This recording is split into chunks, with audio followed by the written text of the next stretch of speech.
This YouTube video contains the following. When they do something like an epic video about a champion, and then it turns out the champion is not that good, you're so into it, you try the champion, and then you go, oh man, ugh, they're just sort of putting makeup on a pig. How I feel. Love that we can pick up. So getting a primal from Skeletor, right? I believe we maybe already have. Getting another primal from the coalition event. Getting another primal from the next freebie champion. To the time, so stay tuned. My plan is obviously going for Fallen, getting him for free, so that's good. Then I really want this guy. Raya would be cool, don't get me wrong, but she's a void and she can get pulled from shards, and I just don't see it happening. I don't know, it just, yeah. And let's actually rate them all, shall we? Well, we might do a react video. It's, I don't know, it's frowned upon. I've done react content before, and I just did it for the views and I freaking hated it. But when you're doing react content on a game you freaking love, I don't mind it. Also, we have some stuff we can talk about right after it. I will pause here and there, so it's not just going to be a video of 4 minutes and 25 minutes, 4 minutes and 25 seconds running. We're going to pause in between. We have gone through some of this stuff, maybe all of it, I'm not sure. But we're going to talk a little bit about the web of corruption in general right after this as well, going into game and look at some champions and discuss a little bit further. All right, here we go. Hey everyone, today's sneak peek takes us deep into the Mistwood, where a dark force continues to mire the Sylvan Watchers in its deadly grasp. Prepare to dive into Raid's latest global event, Web of Corruption. We're pulling out all the stops for this one. 6 new legendary champions, including a free one, the return of the event dungeon, and powerful relics from Chaos Away. I am not psyched about these. These two are the mythical ones. We can talk about this a little bit. I am intrigued of getting this. Might be this one as well. The rest is this one is really interesting for HP burn stuff that we can also discuss a little bit. We'll talk about the relics in general after this. But yeah, I'm like kind of peaked interest in of these, at least. This one can be fun, but more on that later. A new coalition event, a jam-packed reward calendar. Coalition event we haven't really gone through, and I have no idea what that's about. And a whole host of other features to get excited about. Let's get started. Kicking off on June. I just want to pause there. The Web of Corruption thing, as you guys noticed, like, they're all kind of fighting each other. And we did a recent video about the Web of Corruption lore. Some of these champions have been sort of like the ones that are red, have been kind of corrupted or gone bad. And then we have the guys that are not corrupted, or, you know, not super red, and they're like the good guys. And they're like battling between each other. It's kind of cool. June 3rd, Web of Corruption's tale picks up right where Chaos Awakes left off. Although Kurosa and her minions were defeated, the devastation they unleashed awoke the power of corruption slumbering in the heart of the Mistwood. One thing I want to point out here, I feel like the video and everything of this guy, her, she, this woman, Lemonici, when they do something like an epic video about a champion, and then it turns out the champion is not that good, you're so into it, you try the champion, and then you go, oh man, ugh, they're just sort of putting makeup on a pig. How I feel. Now, it spreads like wildfire, consuming everything in its path. The fate of the Sylvan hangs in the balance, and it'll take a desperate, unlikely alliance to avert disaster. The heroes and villains of the tale weaved in web. Oh, hold on. So I didn't know about this. To avert disaster. Or maybe the heroes he and villains of. So he is Knights Revenant, right? Right, Knights Revenant. Let me quickly go through here. Isn't it? No, not Nice Revenant. What is it? Is it Undead Horde? He's gonna be Undead Horde. Okay. The tail weaved in web of corruption will be High Elves. available for you to add to your collection as legendary Sylvan. champions. There are 6 Sylvan. in total. Did you guys know? Fun fact. Sorry. Her, Raya, There are is the mother to Fallen. 6 in total, and they'll be distributed in a variety of ways. High So keep Elves. your eyes on our social media for High Elves details as well, on how okay. to get them. Night Elves. I mean, no. Dark Elves. Like Chaos Awakes, Web of Corruption will be split into 2 phases. First, we're kicking things off with the reward calendar, a fusion event, and swinging the gates of the event dungeon wide open once more. Haven't even touched this yet. I know I need to. Pinpoint gear. I don't know about that, man. As with previous reward calendars, you'll get to vote on which one of the relics will become the final prize.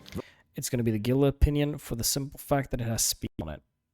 Kind of, I think. Guild Opinion. The stats of these guys are like a little bit but I feel like this one is the most intriguing, like when it comes to the effect of the relic. But I can understand why Guild Opinion is going to win. Voting will start on June 3rd, and you'll be able to pick up deflection gear alongside more goodies on the way to day 25. The event dungeon will remain open across both phases and will pit your champions against the tragic, unwilling foe, Raya the Morn.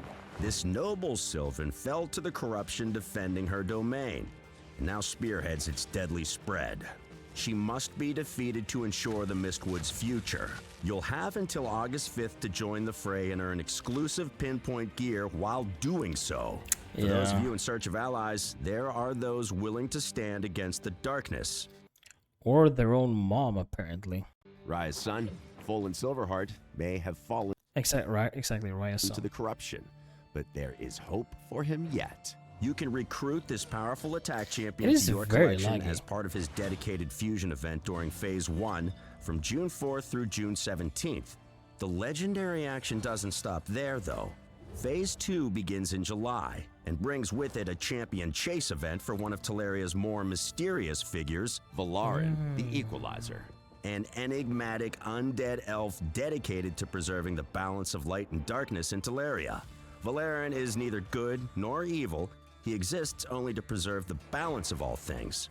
Only so tipped is the scale that he has Very cool. Very cool. Love that he's also the free one. joined this venture to save the Mistwood. Curious about how Valarin performs on the battlefield? Keep an eye out for a dedicated champion spotlight where we'll cover all of his skills in more detail. We'll be dropping it just in time for his grand appearance in-game. Phase 2 also brings back the Coalition event with 10 new limited quests to tackle alongside raiders from all over the globe. We'll reveal more about the dates and the rewards available close. Love that we can pick up. So getting a primal from Skeletor, right? I believe we maybe I already have. Getting another primal from the Coalition events. Getting another primal from the next freebie champion. That's To the nice one. time, so stay tuned. And what's better than one fusion event? 2 fusion events, of course. Okay. Hageba is gonna be the next. Okay. During Phase 2, we'll I think also we have knew a that, fusion event actually. for one of the antagonists in Web of Corruption.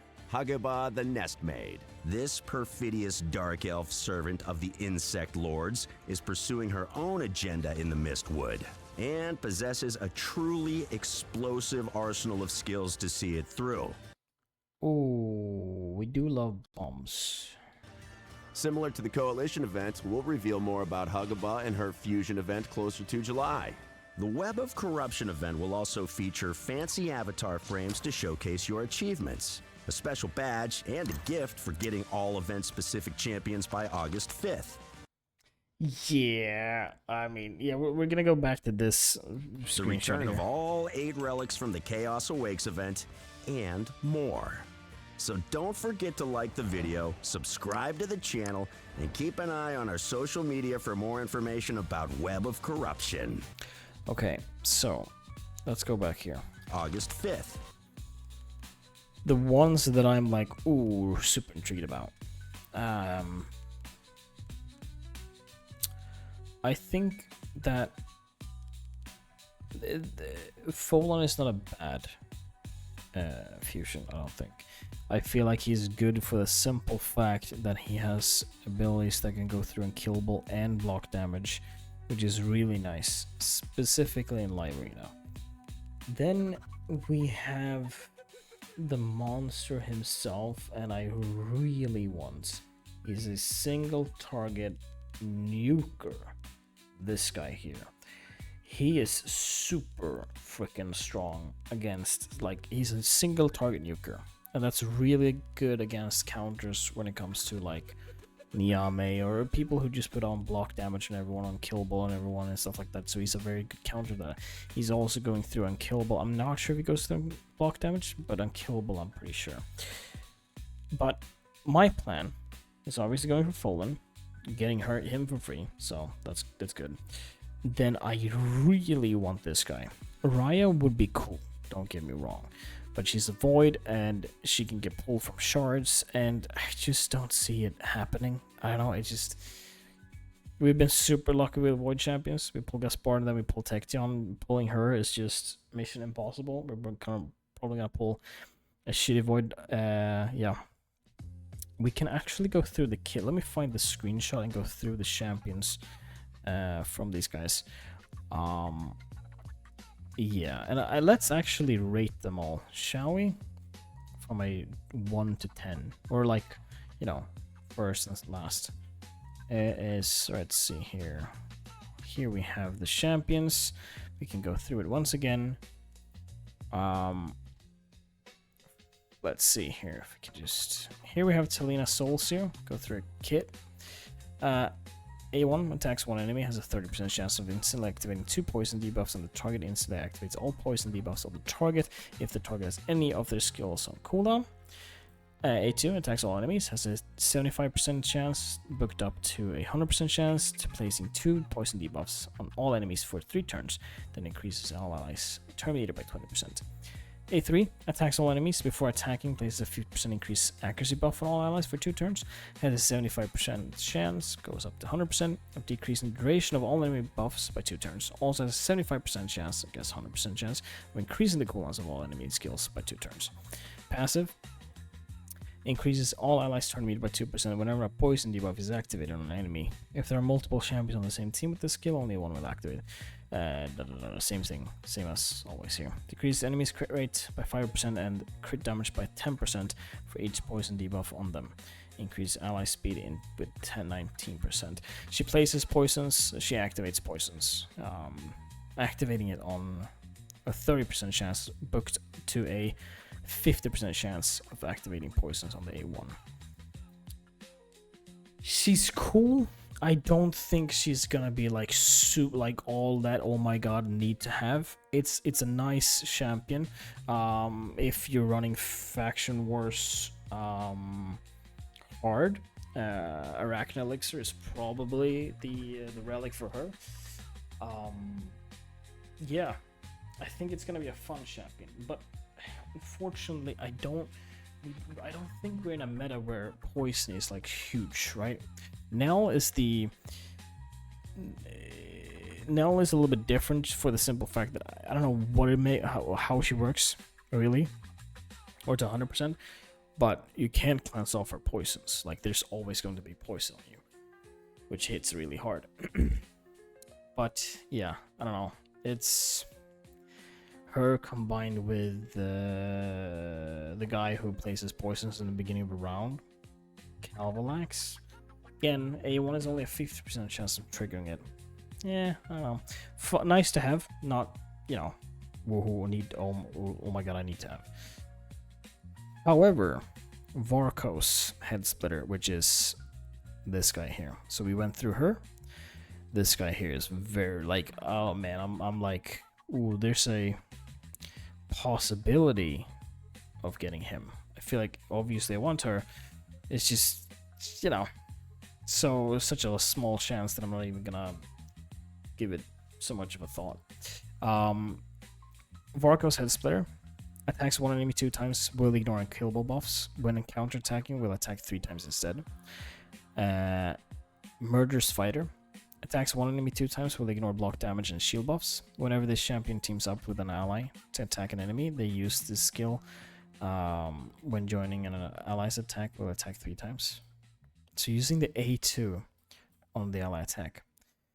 And then we have A3, places 60% increased defense buff, a counterattack buff, and a 15 big version of shatter buff on this champion for 3 turns, then grants an extra turn. This combined with the A2 or combined with the A1, really nice. The fact that I really like him, it's kind of too bad that they're not like unkillable and block damage, and unkillable and block damage is kind of maybe a bit too OP, and that's where you see Raya coming in, because she does both on the abilities, like ignoring block damage and unkillable.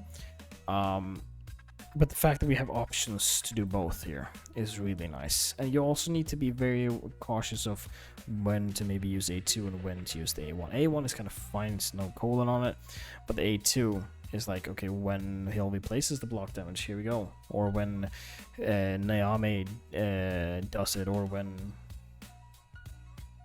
Odin does it. There's a bunch. Then we have the passive. Has a 15% chance to join an attack whenever an ally attacks enemy. The chance increased to 25% when an ally on the Dark Elves faction attacks. Enemies killed by this champion whenever they counterattack or join in an ally's attack cannot be revived. This guy is a brute force damage dealer.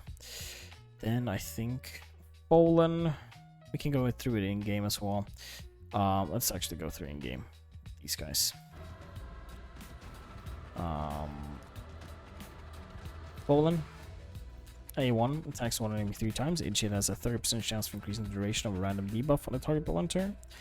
This is the one ability that I'm very intrigued by, and I hope it's gonna do wonders. Attacks all enemies 2 times, deals 10% more damage to each enemy for each debuff on them. Will ignore unkillable and block damage. Then we have A3. Attacks one enemy 2 times. The first hit has a 75% chance, booked up to 100% chance, placing a 6% decreased defense debuff for 2 turns. The second hit has a 100% booking up, 100% chance of placing a block passive skill for 2 turns. Then applies a debuff spread effect, taking all debuffs from the target and placing them on all enemies. So decrease in passive skills, block passive skills, really nice. Finally attacks all enemies 1 time. This attack will ignore 20% of targets, each target's defense. I can already tell that you're gonna run him with 4-piece lethal and maybe merciless? I don't know. Maybe too squishy.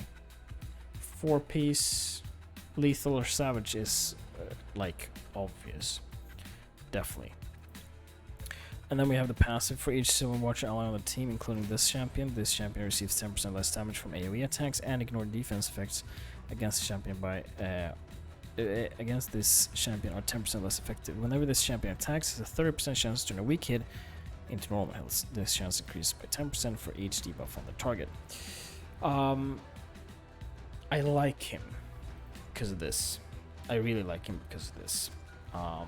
I've heard, and this is also very nice, especially the block passive skills, but I've heard that he's a mini Carnage and very squishy, and from the sort of what we've seen Nubrage do, I think he didn't really perform that well, so I don't know.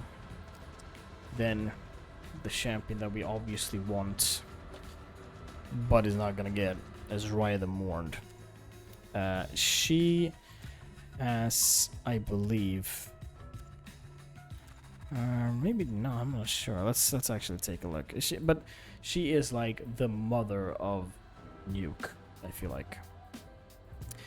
A1 attacks one enemy 2 times. Each hit will ignore 15% of target's defense on the A1. Heals the champion by 30% of the damage inflicted. Grants an extra turn if this target kills. If this attack kills the target. A2 attacks one enemy 2 times. Before attacking has a 75% chance, booked up to 100% chance. Or booked down. Booked up or booked up? Down. I don't know. Let me know in the comments. Is it booked up? Booked up, right? It's not booked down. You're booking her up. 100% chance of placing a 25% weakened debuff on the target for 2 turns.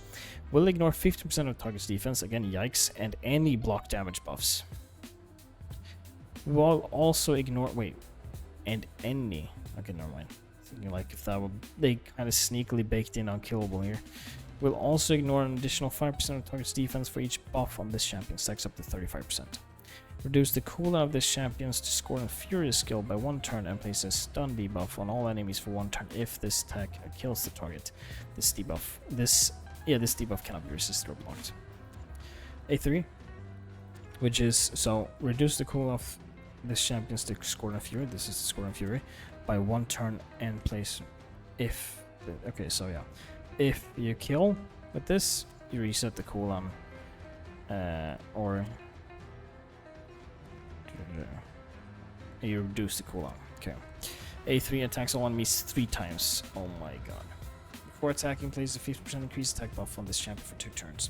Each hit has a 75% chance of stealing 1 random buff from each enemy. Fails this turn meter by 10% for each buff stolen. Passive. This champion deals 30% more damage while they're under 3 or more buffs. While this champion is under increased attack buff, block debuff, and veil or perfect veil buff at the same time, prevents this champion's death, and their debuff and instant effects cannot be resisted. Yeah, she's very exciting. Hard to get though, pretty sure. Yeah. So if we would rank these,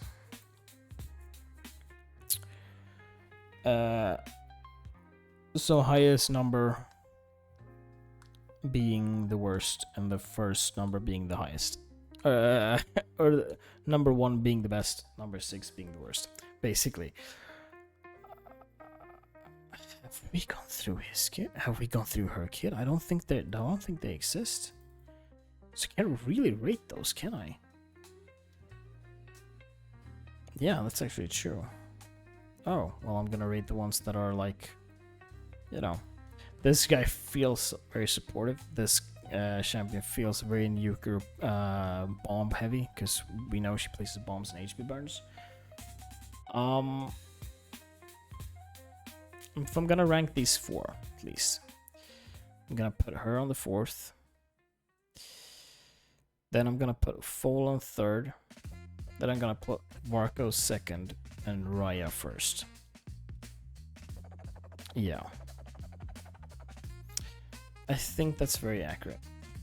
I think, yeah. Because I think he's very squishy. And I think he's gonna do a lot more damage. And it's also, me personally at least, I'm missing single target heavy damage. A lot of champions does a lot of AoE. The problem with that is there are certain things, like if you do 25% of the damage, block damage or unkillables, mostly block damage I think it triggers. He goes through that, so does he, but from what we've seen in like test servers, he's not doing super damage, so that's why I'm leaning a little bit more to Varkos. Also, there's, I think, this thing with, like, you know, he's free. He's not free. He's fusion. So yeah, I don't know. I think Varkos, yeah, and then obviously Raya. And then I'm assuming she would be placed maybe in between here and here, and he will probably be the last. I don't know. He is the freebie after all. However, being freebie, Ezio was a freebie, Mikey was a freebie. So that doesn't mean it's bad. But yeah, shit, that was a bit of a long video. But yeah, also one thing we're not done yet. Relic index. Here. I'm gonna go through these because they're the ones I don't feel like it's very interesting. We have Covetous Passion. Attack, crit damage, defense. Wearers receives a 15% shatter buff for 2 turns at the start of a round. Has a 30% chance to place a 15% shatter buff on the wearer for 1 turn upon killing an enemy. This can be really good on a nuker. So for that reason, it's like, ooh, having a nuker getting this for example, like Volan, for example, Raya, for example, maybe, the Varkos as well. Then this one, speed, I mean, really nice. Crit damage HP. Rare deals 5% more damage and receives 5% less damage when above 50% HP. When below 50% HP, Rare deals 25% less damage and receives 50% more damage.